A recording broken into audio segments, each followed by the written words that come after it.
Hello, अस्सलाम वालेकुम।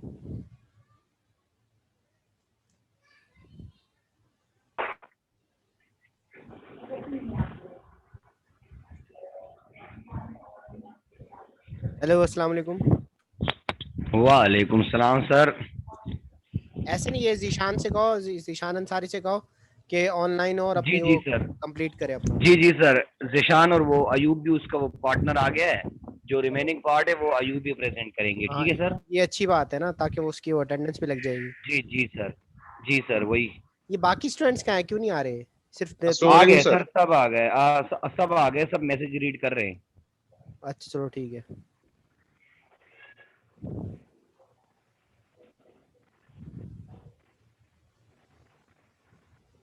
हाँ, ये जीशान अंसारी और मोहम्मद अयूब। जी सर।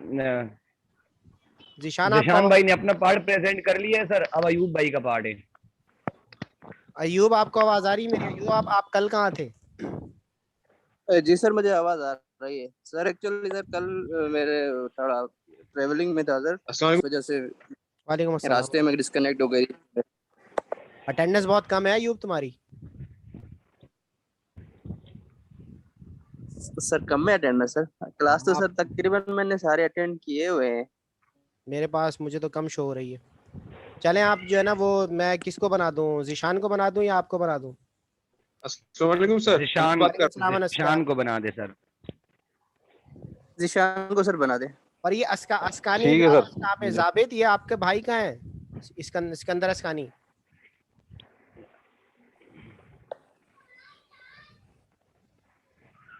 तहसीन, आपका मैटर रिजॉल्व हो गया?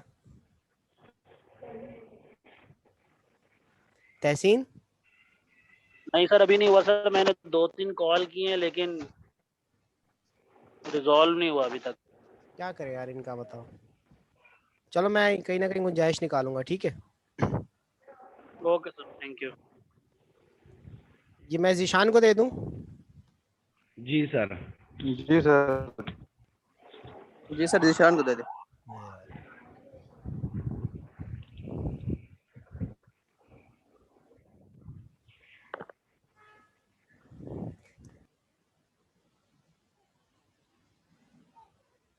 Zeeshan, you are the host. अच्छी प्रेजेंटेशन थी, जहाँ तक मैंने ली थी वहां तक तो समझ में आ रहा था, इंफॉर्मेटिव थी। आगे आपने क्या किया इसके हवाले से वो देख लेते हैं। पेनरा, जिशान भाई 16 वाली पे स्लाइड पे आ जाए। 16 16 बाकी सारी दे दी थी, 16 तो 16 तक तो नहीं हुआ था। 15 सर दे दी थी, 16 को 16 से मैंने स्टार्ट करनी जीशान है। 15 दे दी थी आपने? यहाँ तक दी थी बस, ये चेयरमैन तक।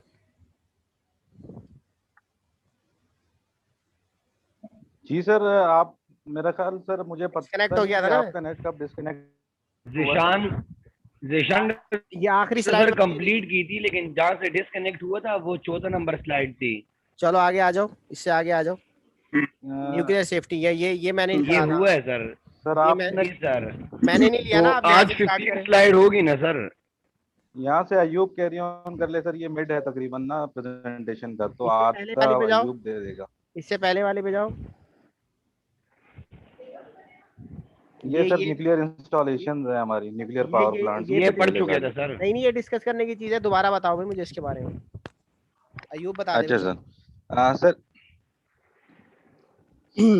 सर ये सर स्लाइड जी सर। अयूब, ठीक है अयूब आप प्रेजेंट कर दें। जी यहाँ से स्टार्ट करूँ जिशान में? हाँ आप 15 से। प्रेजेंट करें। हाँ यहीं से प्रेजेंट करें सर, ठीक कह रहे है हैं। जी। बिस्मिल्लाहिर्रहमानिर्रहीम। सर जैसा कि पहले जिशान भाई और हमने डिस्कस किया हुआ था, या इस प्रेजेंटेशन में पहले सेशन में मौजूद है कि पाकिस्तान न्यूक्लियर पावर प्लांट्स की जो हिस्ट्री है वो तो शुरू होती है बैक टू 1965 से।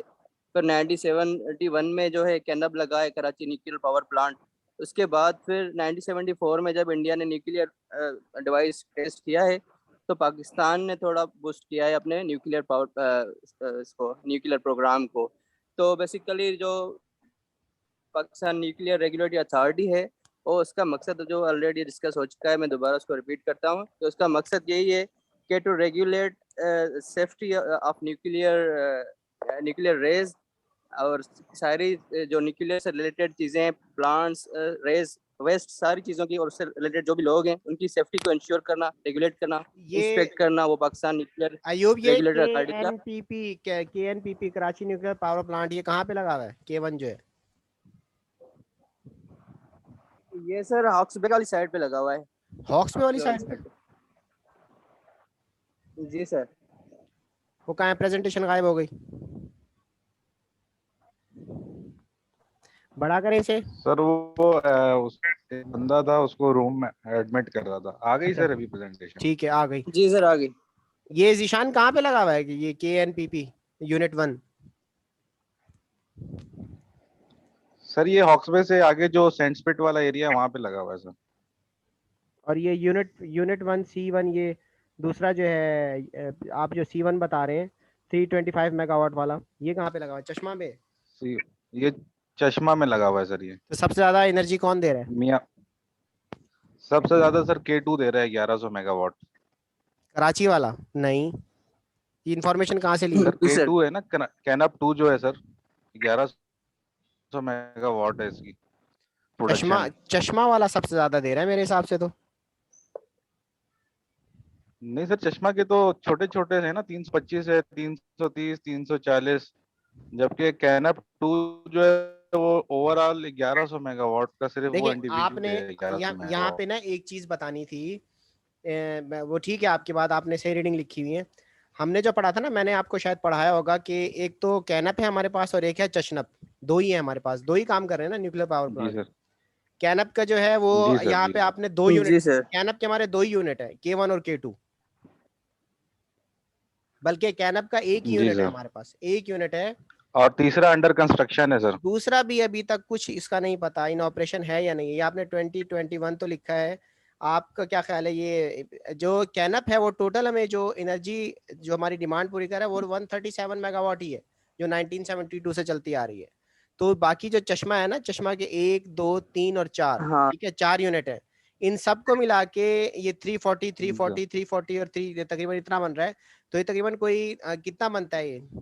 वो पिछले सर ये 1300 कोई 1300 मेगावाट है ना? 1000 तक बन 1300 जी सर, मेगावाट। 1300 समथिंग बना।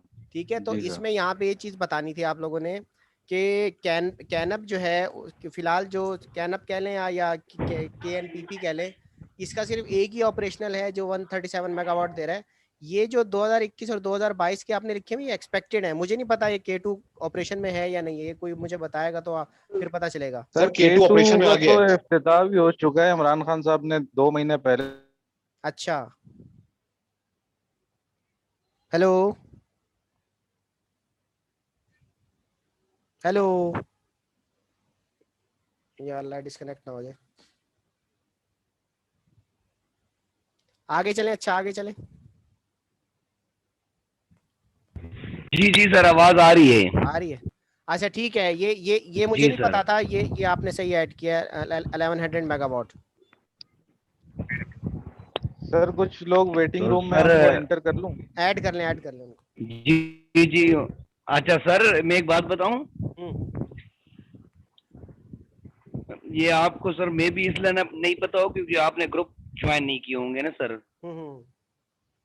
नहीं, मुझे इसका आइडिया नहीं है इसने कब जो है वो, क्योंकि मेरी इंफॉर्मेशन के मुताबिक चश्मा जो है ना, जो चशनब है सर वो यानी मियाँ वाली अभी है, तो सर सबसे ज्यादा मेगावाट यही दे रहा था अभी तक तो। जी सर। चले आगे चलें। तो सर अभी ये 2 महीने पहले जो खान साहब ने इफ्तिताह किया है तो अभी ये टॉप पे हो गया है। अच्छा,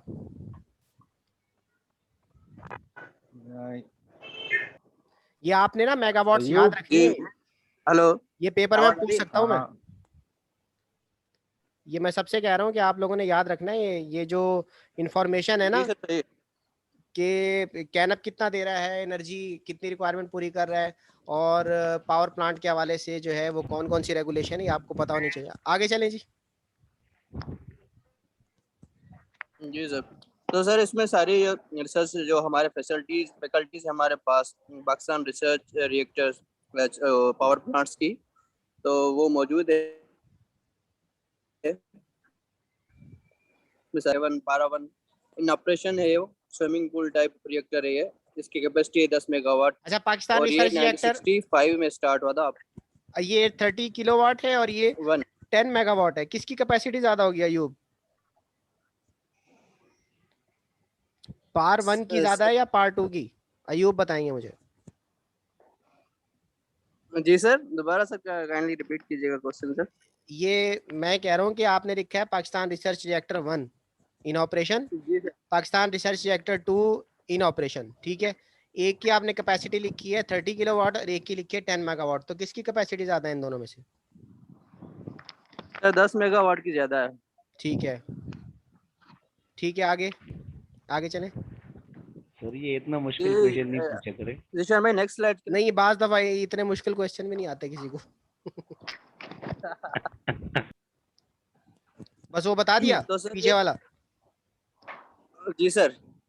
सर ये radiation safety and radiation facilities जो है हमारे पास, और large number of radiation facilities are operating in Pakistan. Pakistan nuclear regulatory authorities is obliged to ensure that appropriate regulatory control is in place for the safe operation of these facilities. तो sir PNRA basically करता क्या है कि जो हमने law बनाया है 2001 में PNR ने, तो उसको रेगुलेट करवाता है, इंश्योर करता है कि उसकी जो सारी क्लासेस हैं वो इम्प्लीमेंट हो प्रॉपर तरीके से, सेफ ऑपरेशन हो न्यूक्लियर पावर प्लांट्स के अंदर, सेफ डिस्पोजल हो वेस्ट का।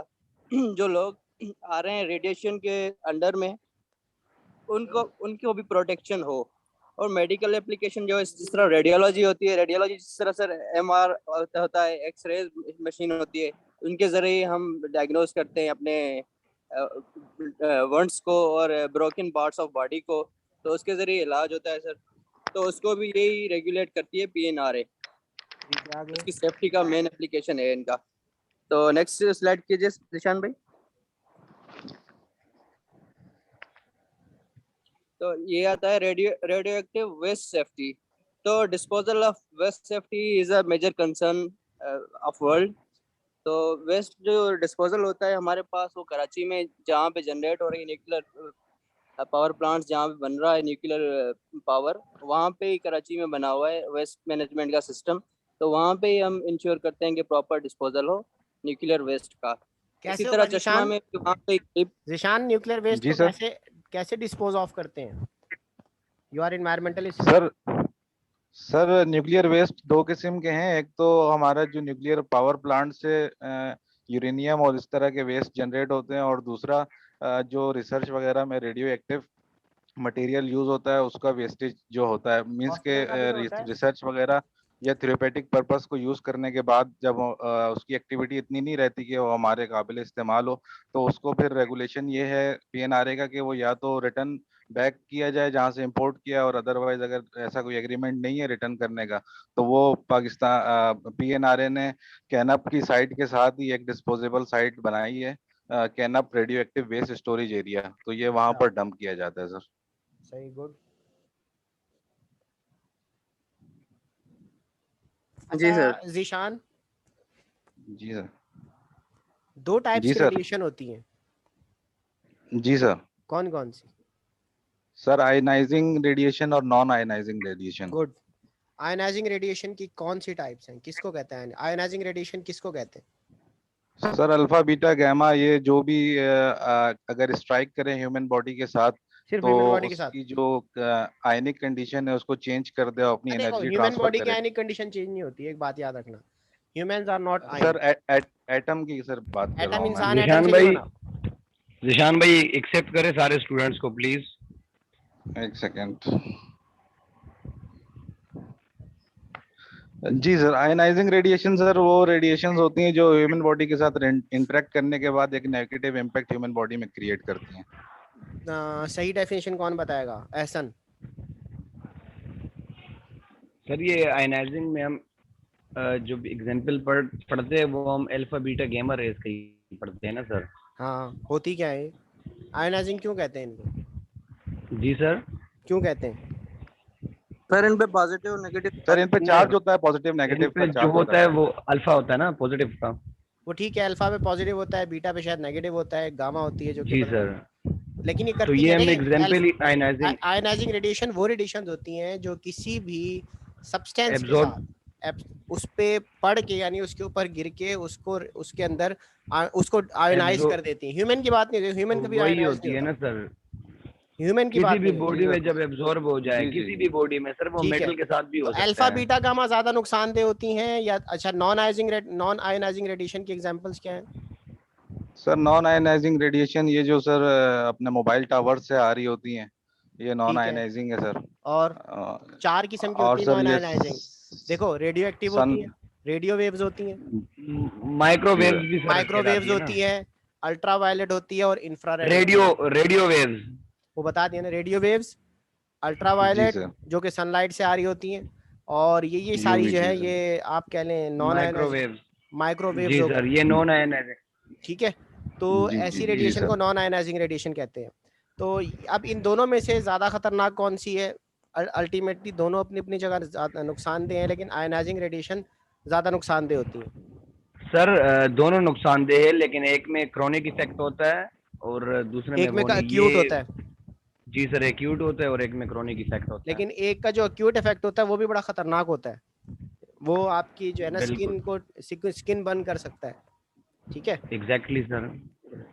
तो आप जिस ये सर रेडियो जो हम घर पे माइक्रोवेव यूज करते हैं, इसके भी जो है ना सामने नहीं आना चाहिए, कोई शीट वीट लगा के बंदे इससे वर्क करें। बिल्कुल, एक्स रेज हो गई, गामा रेज हो गई, ये सारी हमारी आयोनाइजिंग रेडिएशन हैं। आपने देखा होगा कि हॉस्पिटल में जाते हैं तो वो शीट लगाते हैं। तो ionising radiation are bit harmful, क्योंकि इसके इफेक्ट जो होते हैं क्रॉनिक होते हैं, कैंसर कॉजिंग होती हैं, और हमारी जो ये न्यूक्लियर की जितनी भी एलिमेंट्स होते हैं ज़्यादातर आयोनाइजिंग होते हैं, यूरेनियम वगैरह जो जी होते हैं। सर। ठीक है, आगे चलें। जी जी सर। तो सर ये ट्रांसपोर्ट सेफ्टी पर सर वही बात है कि जो वेस्ट जनरेट होता है, तो उसको सर हम किस तरह एक जगह से दूसरी जगह पे ट्रांसपोर्ट करें सेफ डिस्पोज। और उसी हिसाब से पाकिस्तान ने जो अकॉर्ड किया 1994 में एक न्यूक्लियर अकॉर्ड किया है कि हम जो भी हमारा न्यूक्लियर वेस्ट है या जो भी न्यूक्लियर से रिलेटेड चीज़ें हैं, तो हम उनको प्रॉपर एनवायरनमेंट फ्रेंडली तरीके से डिस्पोज करेंगे, ट्रांसपोर्ट करेंगे और उनको डिस्पोज करेंगे हम, ताकि किसी इन्वायरमेंट को, लोगों को या ज़मीन को कोई नुकसान ना हो उससे। नेक्स्ट स्लाइड प्लीज जिशान भाई। तो सर नेशनल कोऑपरेशन ये है कि the national level Pakistan nuclear regulator authority has close interaction with national regulators, मतलब दूसरे जो भी हमारी बॉडीज हैं जो रेगुलेट करती हैं, जिस तरह ओगरा है, उनके साथ ये कोऑर्डिनेट करती है PNRA, oil and gas regulator authority जो ओगरा है, या जिस तरह पाकिस्तान के टेलीकॉम या किसी भी तरह से, ताकि नुकसान से या किसी चीज से बचा जा सके, तो थोड़ा इस सा वजह से 5 मिनट का ब्रेक ले कोऑपरेशन लें हम लाजमी है। अजान का, अगर आपकी इजाजत हो तो। ठीक है जी सर। सर, जैसे आप चाहें सर।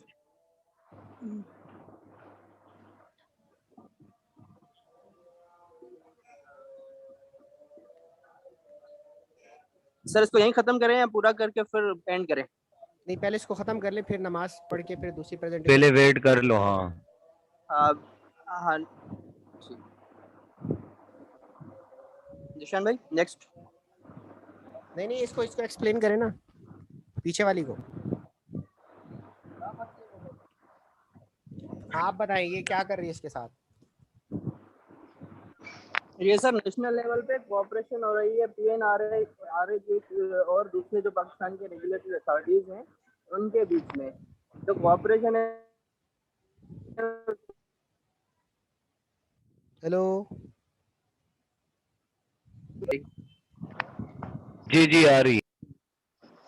जी, तो सर ये आपस में जब तक कोऑपरेशन नहीं होगा तब तक सेफ तरीके से काम नहीं हो सकता। तो हर कोई अपने जो भी उनका दायरे कार है, जो भी उनकी हदूद है, उनमें रह के काम कर सकें और आपस में सिविल कोऑपरेशन एविएशन कर सकें। अथॉरिटी का क्यों है इससे ताल्लुक?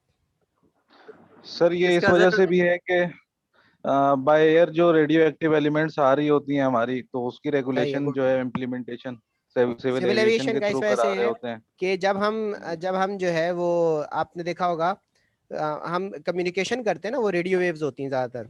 जब हम ये जहाज़ों से जो कम्युनिकेशन होता है तो ज़्यादातर वो रेडियो वेव्स होती हैं, तो वो उसके एरिया में अगर वो उस एरिया को सेव करना होता है। आप जी जब सर। कम्युनिकेशन होती है, किसको कहते हैं, डेक कहते हैं ना इसको, जहाँ पे जो आपका डेक होता है और जहाँ से पायलट जहाज से वो कर जी रहा होता सर। है, जी उसकी सर। जो डेक और पायलट की जो कम्युनिकेशन होती है वो थ्रू जो है वो रेडियो एक्टिव वेव्स होती है और बड़ी स्ट्रांग होती हैं, वो खतरनाक होती हैं। इस वजह से सीईए को इन्वॉल्व किया गया। जी ठीक है जी, आगे चलें। जी सर। बाकी नेपरा को सर इसलिए इन्वॉल्व किया क्योंकि ये नेशनल ग्रिड को दे रही होते हैं बिजली ठीक बना है। के, और हाँ, एनवायरनमेंट प्रोटेक्शन वालों के साथ तो वैसे ही जरूरी है वेस्ट प्रोटेक्शन वेस्ट के हवाले से रिपोर्ट वेस्ट है तो सबमिशन हाँ, के लिए। Waste disposal. जी सर। और एनडीएम में सर अगर कोई डिजास्टर हो जाता है, जिस तरह जापान में हुआ था, रेडियो एक्टिव डिजास्टर हो जाता है कोई, तो उससे निपटने के लिए इनके साथ कोऑर्डिनेशन जरूरी है। ठीक तो है। इस तरह सर हर किसी के साथ कुछ ना कुछ पार्ट है। ठीक है। जी जिशान भाई अयूब। Next slide. जी नेक्स्ट आ गई। अच्छा, IAEA इसका क्या रोल है? Sir international international atomic atomic energy agency, बड़ा रोल इंटरनेशनल है इसका। एटॉमिक एनर्जी एजेंसी है सर। सर पीएनआरए जो है वो सारी ट्रेनिंग इनकी इनसे ही ली है बिल्कुल। पीएनआरए ने, आईएईए से। जी और बिल्कुल। पाकिस्तान की जो पीएनआरए की रेगुलेशंस हैं वो आईएईए की रेगुलेशन से भी ज़्यादा ऑप्टिमाइज्ड हैं। तो इस अच्छा। वजह से पाकिस्तान के जो साइंटिस्ट हैं उनकी बड़ी वैल्यू है आईएईए में। अच्छा, ये सर बात मैं पहली दफा सुन रहा सर हूँ। जिसका यूएन बना हुआ है, यूनाइटेड नेशन ऑर्गेनाइजेशन, दुनिया के मुख्तलिफ ममालिक में कोऑपरेशन के जरिए पीस को और स्टेबिलिटी को इंश्योर करता है। इस तरह सर ये ना, ये भी जो एटम से रिलेटेड सारी चीज़ें हैं उनकी सेफ्टी और ताकि किसी अनसेफ हाथ में ना जाए, और उनकी सारी वेस्ट मैनेजमेंट, मतलब जो भी चीज़ें एटम न्यूक्लियर पावर प्लांट से एटम से रिलेटेड हैं उनके लॉज बनाता है और दुनिया में इम्प्लीमेंट करवाता है। ये ना इसका ऑस्ट्रिया में इसका हेडक्वार्टर, यूरोप में सर। ठीक है, आगे। जी Ayub. PR sir various bodies हैं जो इंटरनेशनल की उनके उनके साथ भी कोऑपरेट करता है। 1994 में पाकिस्तान सिग्नेटरी है इसका। पीएनआरए अपना वर्ल्ड बॉडीज के साथ सिग्नेटरी है कि जो भी न्यूक्लियर से रिलेटेड चीज़ें हैं हम उनको सही तरीके से हैंडल करेंगे और प्रॉपर तरीके से मैनेज करेंगे। सही है। तो सारे जो लॉज मौजूद हैं उसमें तो पाकिस्तान उनके स्टैंडर्ड्स के हिसाब से चलता है, और पीएनआरए उसको इंश्योर करता है, रेगुलेट करवाता है उस लॉज को। नेक्स्ट स्लाइड प्लीज जिशान भाई। नेक्स्ट कर दी। Environment monitoring. The PNRA also responsible to ensure implement and coordinate national program of environment surveillance. तो सर पीएनआरए बेसिकली करता क्या है कि ये न्यूक्लियर रेडिएशंस वगैरह इन्वायरमेंट में ना जाएं, प्रॉपर प्लांट्स का अपना प्रोटेक्शन हो। जिस तरह हिरोशिमा में जापान में एक वाकया हुआ था, न्यूक्लियर फैकल्टीज में एक तबाही मचा दी थी, पूरा एक तबाह हो गया था शहर। तो प्रॉपर सिस्टम चले, सेफ तरीके से न्यूक्लियर पावर बने, तो पीएनआरए इसको इंश्योर करता है और इन्वायरमेंट मॉनिटरिंग करता रहता है मुख्तलिफ सर्वेलेंस तरीकों का क्या से। मतलब होता है? सर्वेलेंस सर इसमें इस तरह है कि ये ऑडिट जो है वो करेंगे साइट्स की, सिर्फ रिपोर्ट रिसीविंग नहीं होगी हेल्थ किसी भी सर्वेलेंस इदारे नहीं की होगा? तरफ से। ये खुद भी जाके सर्वेलेंस करेंगे, सैंपल कलेक्ट करेंगे, एयर का, वाटर का, सॉइल का, और उसकी टेस्टिंग भी करेंगे अपनी लेबोरेटरी इसमें में। ह्यूमन सर्वेलेंस भी इन्वॉल्व है जीशान? जी सर। जी सर, ह्यूमन सर्वेलेंस ही इन्वॉल्व होगी सर। तो ह्यूमन सर्वेलेंस में तो एयर की मॉनिटरिंग नहीं होती, उसमें तो ह्यूमन की मॉनिटरिंग होती है। नहीं नहीं सर, ह्यूमन सर्वेलेंस से मुराद ये है कि पीएनआरए की मेन पावर आएगी और लोगों की जो सैंपल्स हैं, मतलब यूरिन सैंपल, ब्लड सैंपल भी कलेक्ट करेंगे ह्यूमन से रिलेटेड। एनवायरनमेंट से रिलेटेड जो है वो एयर सैंपल, जिस तरह कैनप है सर, तो इस एक पर्टिकुलर रेडियस के अंदर अंदर समुंदर के पानी के सैंपल भी लेंगे कि वहाँ पे radio active element with in limit है या आउट है। और उसी रेडियस में सॉइल सैंपलिंग भी करेंगे और सही अपनी है। लेबोरेटरी में जाके उसको क्रॉस चेक करेंगे, उस जिस इदारे ने रिपोर्ट जमा कराई हुई होगी उसको देखते हुए। ठीक है, आगे।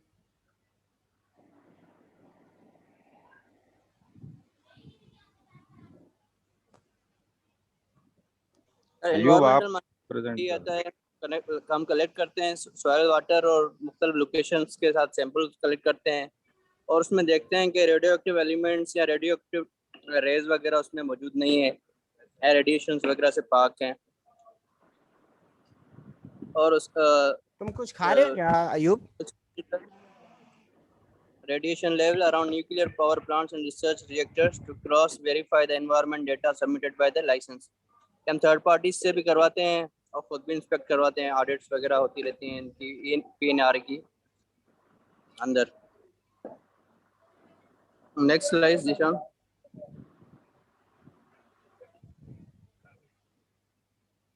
तो सर इस हवाले से लेबोरेटरीज भी हमने कैंप की हुई है, पीएनआरए ने चश्मा और कराची में मौजूद हैं। तो रेडिएशन वर्कर्स को भी मॉनिटर करते रहते हैं कि उनके ऊपर कितने असरात हैं इसके रेडिएशंस के, न्यूक्लियर रेडिएशंस के। थर्मल एमिशन डायमीटर है जो उसके ज़रिए हम एक्सपोजर हुआ है या नहीं हुआ वर्कर्स का उसको देखते हैं।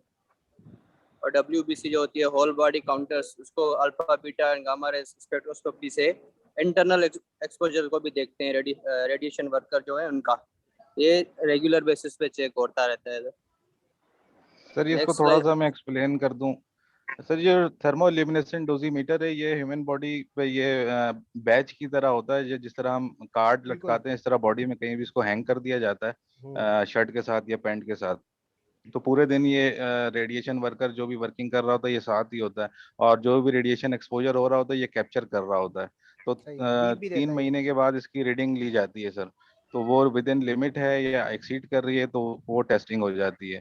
और जो ये हो गई सर रेडिएशन एक्सपोजर, और अगर न्यूक्लियर कंटेमिनेशन है कोई जो वो खाने के साथ ले गया है या सांस के जरिए बॉडी के अंदर चली गई है, उसकी testing alpha beta and gamma spectroscopy के जरिए होती है।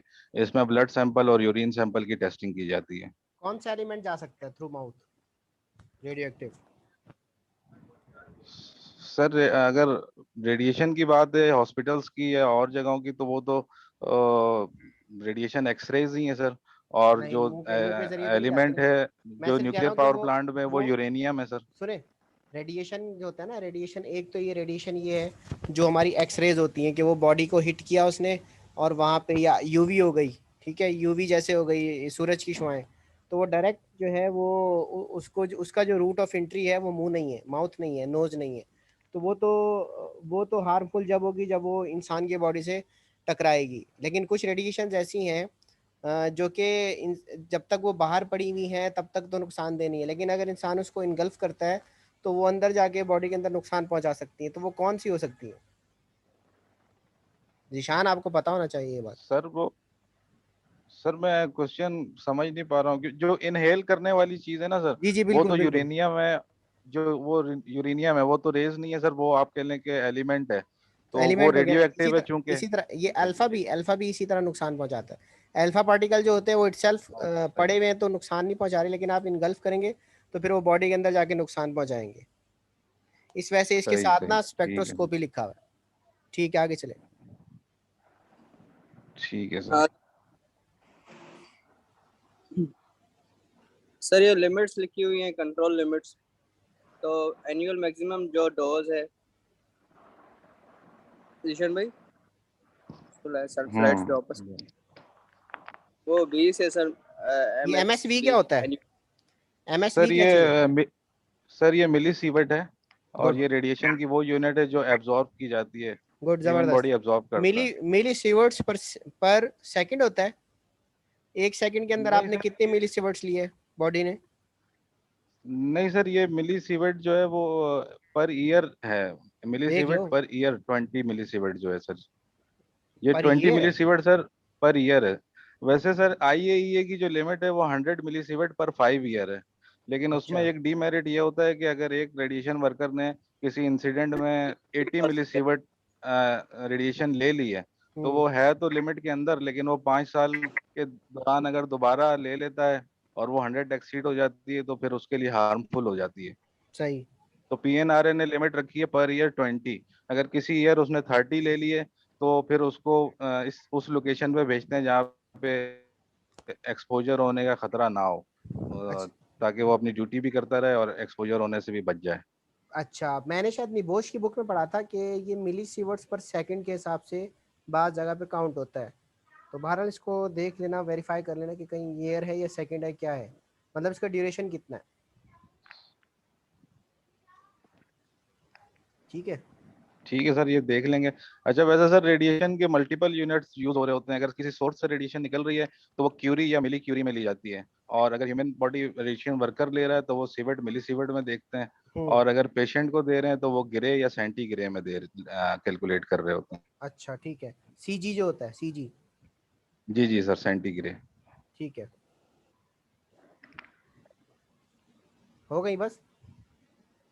बाकी लिमिट भी बता दो सर। ये रेडिएशन ट्रेनीज या स्टूडेंट है तो उनके लिए 6 मिली सीवेट पर ईयर है, और अगर प्रेग्नेंट लेडी है तो उसका जो फीटस है हाँ वो तो बहुत कम बेबी, पे ही इफेक्ट हो जी जाएगा वो। उसके लिए 1 मिली सीवेट है। तो वो जो प्रेग्नेंट लेडीज होती हैं उनके लिए प्रिकॉशंस ये है कि एक्सपोजर वाले एरिया से उनकी ड्यूटी शिफ्ट कर दी जाती है, और बिल्कुल, जनरल वो तो पब्लिक के लिए भी 1 मना हो मिली जाता सीवेट है है, सर। बिल्कुल। जी हाँ सर। सर, ये सर वेरियस पीपल्स के लिए मुख्तलिफ है सर, अच्छा अकॉर्डिंग टू देयर ठीक है, हेल्थ। प्रेजेंटेशन अच्छी थी आप लोगों की, आप लोगों ने। अच्छा एक चीज़ मैंने पूछनी है, आज मेरे पास एक बलूचिस्तान ईपीए के डिप्टी डायरेक्टर की कॉल आई, तो वो उनको थोड़ा सा प्रॉब्लम ये हो गया है, तो उसमें मैं आपसे क्वेश्चन करूँ, शायद किसी को पता हो। हमारे यहाँ शिप ब्रेकिंग, ये जो गडानी की तरफ है, तो जी ये सर। आपको पता होगा कि एक आध जहाज़ आके लगा वहाँ पे गडानी पे, और वो जब ब्रोक हुआ किसी वजह से, इंसिडेंट की वजह से, तो उससे ना मरकरी निकल गई, बहुत सारी मरकरी जो कि ऑयल स्लज के अंदर होती है। तो वो उसकी लिमिट क्या है, कोई मुझे बता सकेगा? ऑयल स्लज के अंदर मरकरी की लिमिट क्या होगी, क्योंकि ये भी एक इन्वायरमेंटल लॉ के अंदर आता है। किसी को पता है इसके हवाले से? इसके लिए कन्वेंशन कौन सी है नो हमारे सर। पास मरकरी की, सर इंटरनेशनल? नहीं अभी सर, अभी ये तो पता आप भी सर पिछले सेमेस्टर में ही तो आपने एक जी सर, लास्ट लेटर भेजा सेमेस्टर में था सर। आपने बताया था। मीना माटा बे कन्वेंशन थी ना? पता नहीं सर। मीना माटा बे कन्वेंशन फॉर मरकरी, ये है वैसे, पाकिस्तान ने उसका, पाकिस्तान सिग्नेटरी है उसका, अभी उसने रिसेंटली साइन किया है। लेकिन मुझे ना उसकी कहीं लिमिट नहीं मिल रही। इंडस्ट्रियल लिमिट तो है उसकी, कि इंडस्ट्री से अगर निकल रही है मरकरी तो वो 0.05 माइक्रोग्राम है। लेकिन अगर ऑयल स्लज के अंदर है तो उसकी कितनी कंसंट्रेशन है अप्रूव्ड, वो किसी को पता हो तो मुझे बता दे। लेकिन इन्वायरमेंटल, सर सर वो जो ऑयल स्लज है वो तो सी में ड्रेन हो रहा है ना, तो वो तो मेरा ख्याल इंडस्ट्रियल वेस्ट के हिसाब से कैलकुलेट होना चाहिए। नहीं जीशान, अगर एक जहाज आके लगा, वो इंडस्ट्री से तो नहीं आ रहा ना वेस्ट, वो इंडस्ट्री में तो फिर भी मरकरी कम तादाद में होती है। वो जो ऑयल स्लज आ रहा है उसके अंदर कम से कम मरकरी क्वांटिटी बहुत ज़्यादा होनी चाहिए। ये कोई इस तरह का कोई रिलेटेड कोई स्टूडेंट हो जिसको पता हो इसके हवाले से कुछ? नहीं पता? नहीं सर। अच्छा मुझे मुझे आप वो दे दे, मैं अटेंडेंस तो लूँ, कौन कौन आया हुआ?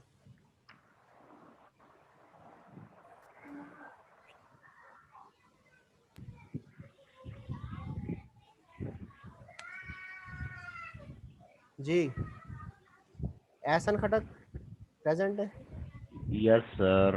Ayaz Noor, yes sir. अच्छा नय्यरीन अरशद, जी सर प्रेजेंट हूँ। हसान अहमद कुरैशी, जी सर, प्रेजेंट हूँ। इशरा महक, प्रेजेंट। अच्छा मोहम्मद तहसीन, जी सर। जुल्फकार अली, तुम बिल्कुल लास्ट में आए हो, तुम्हारी प्रेजेंट नहीं लगेगी। नो सर, लास्ट में नहीं आया, नेट का इश्यू आया था। मैं पहले शुरू में आया हुआ था 7 बजे, अच्छा मोहम्मद अयूब, और बीच में थोड़ा सा इश्यू आया था एंडिंग पे। जी sir, present sir. Noman Ahmed Khan,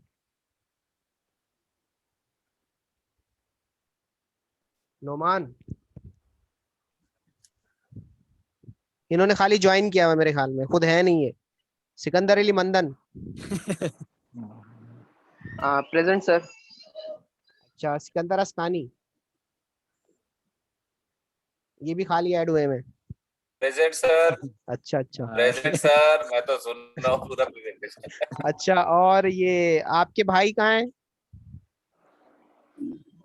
घर से कनेक्ट होंगे सर, मैं ड्यूटी से कनेक्ट हूँ यहाँ पर अच्छा, लेकिन उनकी आवाज नहीं आ अविनाश रही। का। वो कनेक्ट हुए थे सर, जावेद जावेद अस्कानी अस्कानी नहीं है। हुए थे कनेक्ट सर, जो आपने इनके भाई का पूछा था। अच्छा, और है, और कौन, बस यही है, ये स्टूडेंट्स आए टोटल? सर मैं तनवीर। प्रेजेंट जिशान तनवीर। अंसारी। जी तनवीर सर। अंजुम। जी सर। तनवीर आपकी प्रेजेंटेशन आज है ना? नहीं सर, हमारी थर्सडे वाले दिन। थर्सडे को है सर, सिकंदर अस्कानी की आज है सर। अच्छा चले, मैं नमाज पढ़ लेते हैं, नमाज के बाद एक और सेशन रख लेते हैं, ठीक है? ठीक है सर। ओके। ठीक है सर, मेरी प्रेजेंट नहीं लगाई आपने सर। अच्छा, जीशान अंसारी है? जीशान अंसारी? जी जी जी सर, जिशान अंसारी सर। अच्छा ठीक है, प्रेजेंट। ओके। मोहम्मद अयूब। मोहम्मद अयूब नहीं है ना? जवाब ही नहीं है ना सर, उन्होंने तो प्रेजेंटेशन दी है। अच्छा अच्छा, वो बेचारे नाश्ता भी कर रहे थे, आपसे प्रेजेंटेशन भी कर रहे थे। मैं कह रहा था कुछ खा रहा है ये।